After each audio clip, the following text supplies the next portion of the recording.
अच्छा, अब हम बात करते हैं स्पाइनल कॉर्ड के एक्सटर्नल फीचर्स की। स्पाइनल कॉर्ड बेसिकली दो तरह के मैटर से बना होता है, आउटर वाइट मैटर और इनर ग्रे मैटर। ठीक है। अच्छा, सबसे पहले हम बात करते हैं ग्रे मैटर की, जो बेसिकली अंदर की तरफ प्रेजेंट होता है।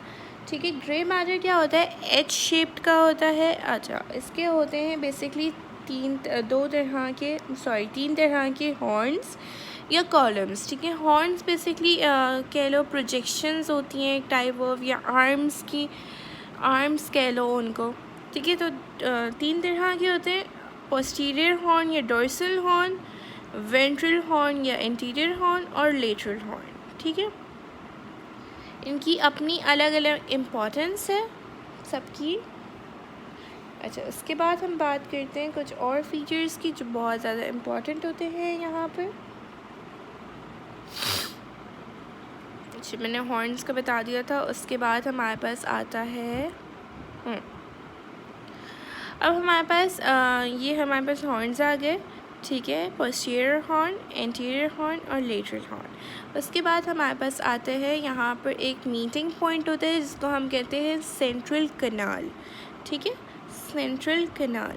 अच्छा, सेंट्रल कैनाल के ऊपर भी फाइबर्स जा रहे होते हैं, नीचे भी फाइबर्स जा रहे होते हैं। जो ऊपर फाइबर्स जाते हैं हम उनको कहते हैं डोर्सल ग्रे कैमेशर या पोस्टीरियर ग्रे कैमेशर, और जो उसके नीचे या एंटीरियर जा रहे होते हैं उसको हम कहते हैं वेंट्रल ग्रे कैमेशर या एंटीरियर ग्रे कैमेशर। ठीक है। अच्छा, उसके बाद जो ये हमारा ग्रे मैटर होता है ये बेसिकली पूरे वो स्पाइनल कॉर्ड के लेवल पे सेम नहीं होता। There is a difference. और ये डिफरेंस क्यों होता है? क्योंकि हमारे जो वर्टिब्रेज हैं उनका साइज़ जो है वो इंक्रीज़ और डिक्रीज़ होता रहता है, तो उसी के हिसाब से स्पाइनल कॉर्ड भी अल्टर करती है। तो सबसे पहले हम बात करते हैं सर्वाइकल में। अब देखो, सर्वाइकल में क्या है, वाइट मैटर बहुत ज़्यादा है और ग्रे मैटर कम है। इतना कम नहीं है, लेकिन as compare to white matter it is कम। ठीक है। अच्छा, उसके बाद हम थोरेसिक पे आ जाते हैं। थोरेसिक में क्या होता है कि इसकी जो डोर्सल हॉर्न्स होते हैं उसकी पॉइंटेड एजेस होती हैं, और वेंट्रल हॉर्न्स जो होते हैं उनके राउंड एजेस होते हैं, वो स्मॉल होते हैं। इसी तरह लंबर में अपोजिट हो जाता है। लंबर में क्या होता है कि एंटीरियर हॉर्न्स जो होते हैं वो बहुत ज़्यादा इनलार्ज हो जाते हैं, और पोस्टीरियर हॉर्न्स जो होते हैं वो नैरो हो जाते हैं। अब सेक्रल में क्या होता है कि सेक्रल में भी यही हो रहा होता है, इसी तरह कॉक्सिजियल में भी है। तो ये डिफरेंस है, इतना ज़्यादा याद करने की, इतना ज़्यादा इस पर फोकस करने की ज़रूरत नहीं है। ठीक है। अब हमने बात की थी कि इनके दो हॉर्न्स होते हैं यहाँ पर। एक सेकेंड। इसके दो हॉर्न्स होते हैं, डोर्सल हॉर्न, लेटरल हॉर्न और वेंट्रल हॉर्न। अच्छा, डोर्सल हॉर्न्स जो होते हैं वो बेसिकली इसके हमारे पास कंटेन करते हैं सेंसरी न्यूरॉन्स। ठीक है। तो यहाँ पर जो भी इंफॉर्मेशन आएगी वो आएगी सेंसरी, वो यहाँ पर इनपुट आएगा। और जो वो वेंट्रल हॉर्न होते हैं उनके पास होते हैं मोटर न्यूरॉन्स। तो इनपुट कहाँ पर आएगा? डोर्सल हॉर्न के पास, और आउटपुट कहाँ से जाएगा? वेंट्रल हॉर्न के पास। और लेटरल हॉर्न्स में होते हैं ऑटोनॉमिक न्यूरॉन्स। ठीक है। ऑटोनॉमिक न्यूरॉन्स हमें पता है, हम आगे डिस्कस भी करेंगे कि वो क्या क्या फंक्शन करते हैं, वो क्या क्या उनका नाम है। ठीक है। अच्छा, वेंट्रल हॉर्न में बेसिकली दो तरह के मेजर न्यूरॉन्स होते हैं, अल्फा मोटर न्यूरॉन्स और गामा मोटर न्यूरॉन्स। जो अल्फा मोटर न्यूरॉन्स होते हैं वो एक्स्ट्रा फ्यूजल मसल फाइबर्स को इनोवेट करते हैं, और जो गामा मोटर न्यूरॉन्स होते हैं वो बेसिकली इंट्राफ्यूजल मसल फाइबर्स को इनोवेट करते हैं। ठीक है। अच्छा, अब हम अलग अलग सबके न्यूक्लियस की बात करते हैं। ठीक है। इसको एक सेकेंड एनलार्ज कर दूँ थोड़ा सा। सबसे पहले हम बात करते हैं, हमारे पास ये आएगा डोर्सल हॉर्न। ठीक है। डोर्सल हॉर्न यहाँ से यहाँ, इसके मेरे पेंसिल के ऊपर से सारा डोर्सल हॉर्न है। तो यहाँ पर 3 मेजर न्यूक्लियाई प्रेजेंट होते हैं। सबस्टेंसा जेलेटिनोसा, ठीक है, ये वाला, ये जो दिख रहा है ये ग्रे कलर का, ये होता है सबस्टेंशिया जेलेटिनोसा। फिर आता है न्यूक्लियस प्रोप्रियस, फिर आता है डोर्सल न्यूक्लियस या न्यूक्लियस डोर्सालिस। ठीक है, तो सब्सटेंशियल जेलेटिनोसा की बात करते हैं। इसके फंक्शंस, इसकी लोकेशन कहाँ पर होगी? At the tip of dorsal horn. अच्छा, यहाँ पर हमने स्पाइनल कॉर्ड को बेसिकली, स्पाइनल कॉर्ड के जो ग्रे मैटर है उसको हमने लेमिना वाइज डिस्ट्रीब्यूट करा है। तो सब्सटेंशियल जेलेटिनोसा प्रेजेंट होगी लेमिना 1 से लेके लेमिना 3 तक। ठीक है, सब्सटेंशियल जेलेटिनोसा जो होते हैं बेसिकली सारे लेवल्स पे प्रेजेंट होते हैं। सारे लेवल्स का मतलब सर्वाइकल में भी प्रेजेंट होंगे, लंबर में भी होंगे, थोरासिक में भी होंगे, सेक्रल में भी होंगे और कॉक्सीजियल में भी होंगे। अच्छा, उसके बाद हमने बात की थी ये क्या करते हैं, यहाँ पर इनके पास बेसिकली न्यूरॉन्स होते हैं। सब्सटेंशियल जेलेटिनोसा हम कहते किसको हैं? एक जगह है, एक कलेक्शन है जिसको हमने नाम दे दिया।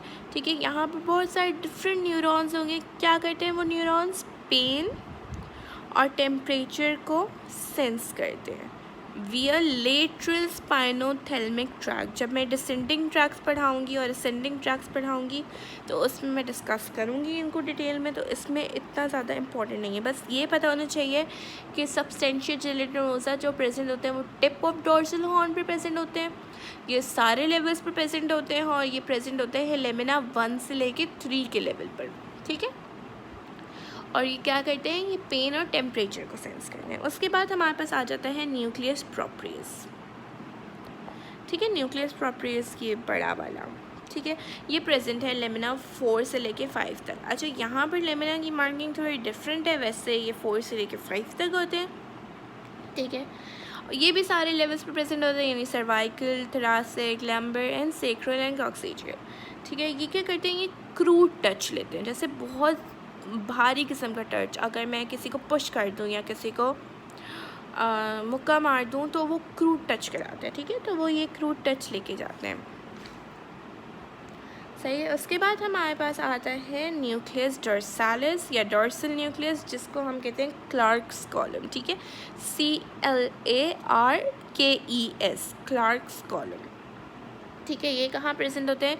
ये basically base of dorsal horn के प्रेजेंट होते हैं और ये प्रेजेंट होते हैं C8 से लेके L3 तक, यानी सर्वाइकल के 8 वर्टिब्रा से लेके लंबर के 3rd तक प्रेजेंट होंगे। ठीक है, वो वर्टिब्रा ने सॉरी जो इसके बेसिकली हाँ वर्टिब्रा सॉरी। अच्छा, ये क्या करते हैं? ये प्रोप्रियोसेप्शन, सही है, प्रोप्रियोसेप्शन कैरी करते हैं और इसके अलावा एक्सटर्नल स्टिमुलाई जो आता है सेरिबेलम को, कोई भी बाहर से कोई हमारे ब्रेन पे चोट लगी हो, वो सेरिबेलम को इफ़ेक्ट करे तो वो स्टिमुलस कौन लेके जाएंगे? डोर्सल न्यूक्लियस या न्यूक्लियस डोर्सालिस। ठीक है, अब हम बात करते हैं वेंट्रल ग्रुप की तरफ। ये सारे हमारे वेंट्रल हॉर्न के न्यूक्लियस है। यहाँ पर प्रेजेंट होते हैं 4 तरह के न्यूक्लियस। मीडियल ग्रुप, ठीक है, वेंटेरोमीडियल न्यूक्लियस, वेंटेरोलेटरल न्यूक्लियस, फ्रेनिक न्यूक्लियस और एसेसरी न्यूक्लियस। एक एक करके डिस्कस करते हैं। अच्छा, वेंटेरोमीडियल न्यूक्लियस जो होता है वो बेसिकली प्रेजेंट होता है मीडियल पार्ट, ये हमारा लेटरल पार्ट है और ये हमारा मीडियल पार्ट है, इसलिए हम इसको वेंटेरोमीडियल न्यूक्लियस कहते हैं। ठीक है, ये भी सारे लेवल्स प्रेजेंट होगा। उसके अलावा यहाँ पर क्या करते हैं कि यहाँ पर इनके पास सेल बॉडीज़ होती हैं जो इनोवेट करती हैं एक्सियल मसल्स को। एक्सियल मसल्स कौन से होते हैं? जो हमारे लिम्ब वाले मसल्स होते हैं। ठीक है, उसके बाद हमारे पास आ जाता है लेटरल ग्रुप। लेटरल ग्रुप हमें पता है कि लेटरल साइड पे प्रेजेंट होंगे, ये रहे लेटरल ग्रुप, सही है, और ये भी सारे लेवल्स पे प्रेजेंट होंगे, लेकिन ये प्रोमिनेंट कहाँ पर होते हैं? सर्वाइकल, लंबर और सेक्रल के रीजन पे। थोरासिक के रीजन पे ही ज़्यादा प्रोमिनेंट नहीं होते, प्रेजेंट होते हैं लेकिन इतने ज़्यादा प्रोमिनेंट नहीं होते। ठीक है, अच्छा, उसके अलावा ये क्या करते हैं कि ये सर्वाइकल और लंबोसेक्रल रीजन में क्या करते हैं? ये लिम्ब के मसल्स को इनोवेट करते हैं, और थोरासिक रीजन में ये क्या करते हैं कि इंटरकॉस्टल मसल्स जो हैं, रिब्स के दरमियान में जो मसल प्रेजेंट होते हैं जिसको हम इंटरकॉस्टल मसल्स कहते हैं, उनको ये इनोवेट करते हैं। ठीक है, अब हम आते हैं फ्रेनिक की तरफ। फ्रेनिक के हमारे नाम से पता है कि फ्रेनिक न्यूक्लियस क्या करता है, डायफ्राम को इनोवेट करता है। ये प्रेजेंट कहाँ होता है, C3 से लेके C5 तक, क्योंकि वो डायफ्राम का लेवल है। ठीक है, सॉरी डायफ्राम का लेवल नहीं है, लेकिन ये प्रेजेंट C3 से लेके C5 तक होते हैं। ठीक है, और ये लेमिना 10 को करस्पॉन्ड करते हैं और ये इनोवेट करते हैं डायफ्राम को। ठीक है, उसके बाद हमारे पास आता है एसेसरी न्यूक्लियस। एसेसरी न्यूक्लियस जो होता है basically base of ventral horn में प्रेजेंट होता है। ये लेमिना 9 को करते हैं और ये प्रेजेंट होते हैं C1 से लेके C5 तक, और ये इनोवेट करते हैं स्टर्नोक्लीडोमास्टोइड और ट्रेपीजियस जो हमारे नेक के मसल्स हैं। ठीक है, उसके हम बात करते हैं लेटरल हॉर्न के मसल्स को। ठीक है, लेटरल हॉर्न के मसल्स दो तरह के होते हैं, इंटरमीडियो लैटरल। ठीक है, इंटरमीडियो जो है वो मीडियल साइड पे होगा, वो इंटरमीडियो लैटरल जो है वो बेसिकली लैटरल साइड्स पे होगा। अच्छा, मीडियल जो है वो बेसिकली सिंपैथेटिक न्यूरॉन्स को इनोवेट करता है और वो कंटेन करता है, और इंटरमीडियो लैटरल जो है वो पैरासिम्पैथेटिक होता है। ठीक है, अब हम बात करते हैं वाइट मैटर की। वाइट मैटर की इतनी ज़्यादा डिस्कशन नहीं है, सिर्फ इसके पार्ट्स हैं, बट इज़ इम्पॉर्टेंट। अच्छा, वाइट मैटर में हमने पढ़ा था कि ग्रे मैटर्स में सारे सेंसरी चीज़ें होती हैं, सारे न्यूरॉन्स प्रेजेंट होते हैं। तो वाइट मैटर में क्या होता है, वाइट मैटर में ट्रैक्स प्रेजेंट होते हैं, असेंडिंग ट्रैक्स, डिसेंडिंग ट्रैक्स, इस तरह के ट्रैक्स प्रेजेंट होते हैं। न्यूरॉन्स कहाँ प्रेजेंट होंगे, ग्रे मैटर में। न्यूरॉन्स के एक्सटेंशंस कहाँ प्रेजेंट होंगी, वाइट मैटर में। ठीक है, तो वाइट मैटर बेसिकली किस में 3 हिस्से हैं इसके भी, पोस्टीरियर कॉलम, एंटीरियर कॉलम और लेटरल कॉलम। पोस्टीरियर कॉलम को हम कहते हैं पोस्टीरियर वाइट फिनिकुलस, लेटरल वाइट फिनिकुलस और एंटीरियर वाइट फिनिकुलस। अच्छा, यहाँ पर 2 तरह के न्यूक्लियस से प्रेजेंट होते हैं, जिसको हम कहते हैं फेसिकुलस ग्रेसियालिस और फेसिकुलस क्यूनेटस। ग्रेसियालिस जो है वो बेसिकली लोअर लिम्ब के वो न्यूरॉन्स को कहते हैं, और क्यूनेटिस जो है वो बेसिकली अपर लिप के कहते हैं। ठीक है, ये सारे एक्सटर्नल फीचर्स है स्पाइनल कॉर्ड के, एंड दैट्स इट।